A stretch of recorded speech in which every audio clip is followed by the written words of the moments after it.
બનાસકાંઠાના પાલનપુર ખાતે આવેલી માર્ગ મકાન વિભાગની કચેરીમાં પોપડા ખરી પડ્યા છે। જર્જરિત કચેરીની રિનોવેશન કરાવવાનો અનેક વખત રિપોર્ટ રજૂ કર્યો હોવા છતાં પણ કોઈ કાર્યવાહી કરવામાં આવતી નથી, જેથી જો કચેરી ચાલુ હોય અને કોઈ અનિચ્છનીય ઘટના સર્જાય તો તેના માટે જવાબદાર કોણ તેવા અનેક સવાલો ઊભા થયા છે।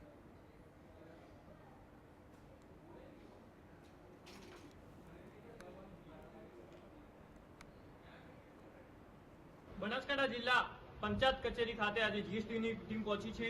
અહીંયા રવિવારના રજાના દિવસે આજે અહીંયા પાલનપુર માર્ગ મકાન વિભાગની કચેરી ને પોપડા ખરી ચૂક્યા છે। મારા કેમેરામેન દ્રશ્યો બતાવી રહ્યા છે, તમે જોઈ શકો છો। છત ઉપરના પોપડા નીચે ખરી પડ્યા છે। મોટી સંખ્યામાં અહીંયા કહી શકાય છે કે પોપડા ખર્યા જોવા મળી રહ્યા છે। જોકે આજે રજાનો દિવસ હોવાથી કર્મચારીઓ અને અહીંયા આવતા અરજદારો હાજર ના હતા, જેથી મોટી જાનહાનિ થતા અટકી હતી।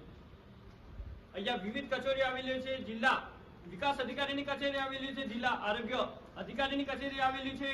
તેમ છતાં અહીંયા અનેક એવી કચેરીઓ આવેલી છે, સરકારી કચેરીઓ આવેલી છે। રજાનો દિવસ હોવાથી મોટી જાનહાનિ થતા અટકી હતી। અનેક વાર રિનોવેશનની રજૂઆતો કરવા છતાં પણ આજ દિન સુધી રિનોવેશનની કામગીરી શરૂ નહીં થતી। તંત્ર દ્વારા કહી શકાય છે કે આ મોટી બેદરકારી છે। રિનોવેશન જેટલું ઝડપી બને તેટલું કહી શકાય છે કે મોટી જાનહાનિ થતા અટકી શકે તેમ છે।